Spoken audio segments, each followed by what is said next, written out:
Lab व्यवस्था 3। और यदि उसका चढ़ावा मेल बलि का हो और यदि वह गाय बैल में से किसी को चढ़ाए तो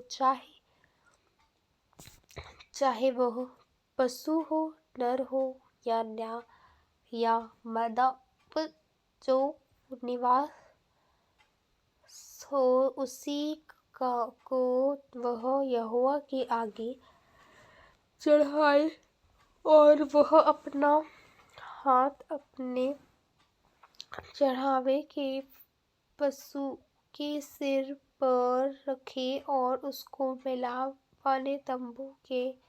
द्वार पर बलि करे और हारून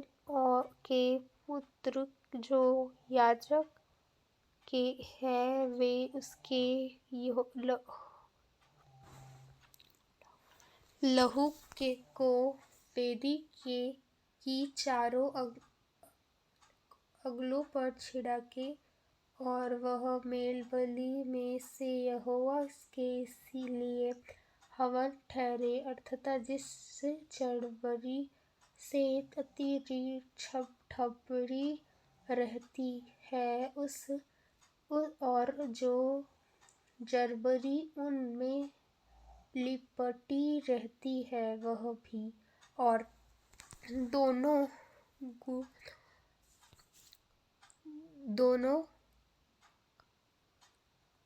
गुद और उसके ऊपर की चर्बी जो कमर के पास रहती है और गुदों समेत कलेजे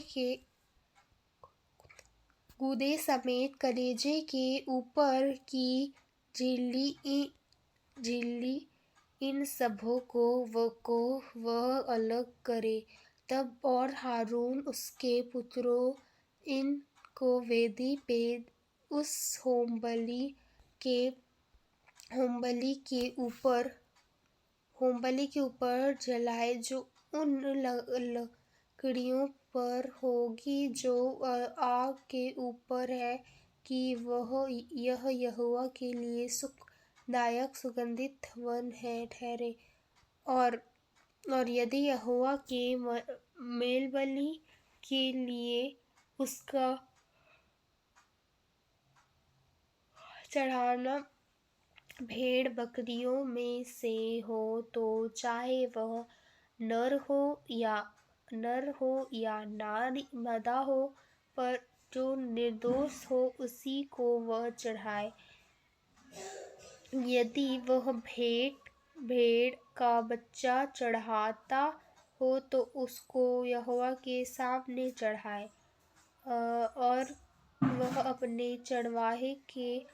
पशु के सिर पर हाथ रखे और उसको मिलाप वाले तंबू के आगे बलि करे और हारून के पुत्र उसके लहू को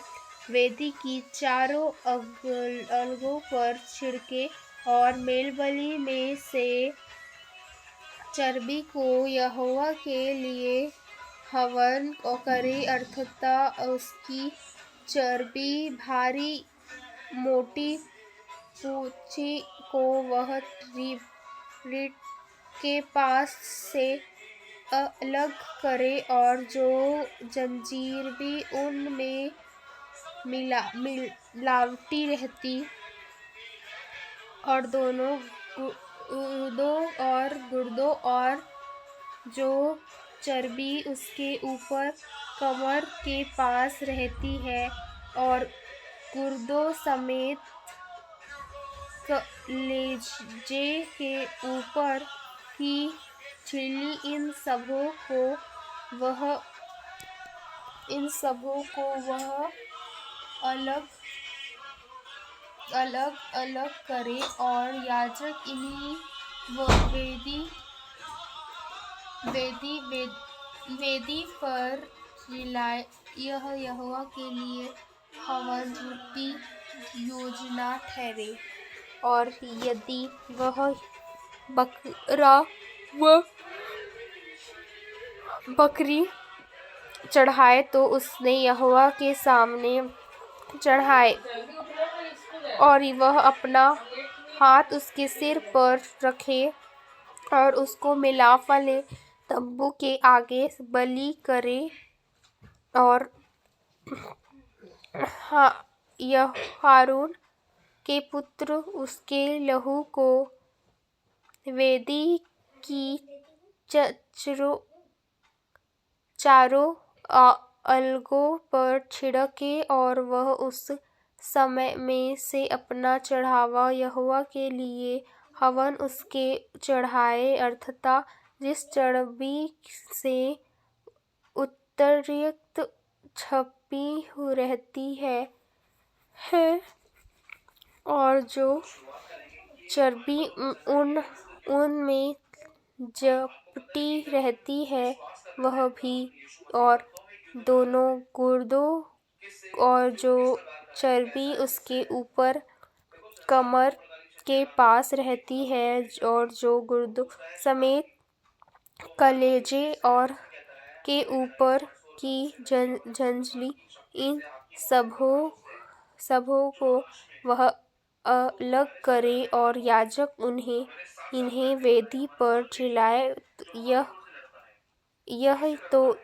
हवन रूपी भोजन है, और जो सुखदायक सुगंधित के लिए होता है। यहोवा सारी चर्बी यहोवा की है, वह तुम्हारे निवासों में से तुम्हारी पीढ़ी के लिए सदा की विधि ठहरेगी कि तू चर्बी और लहू कभी न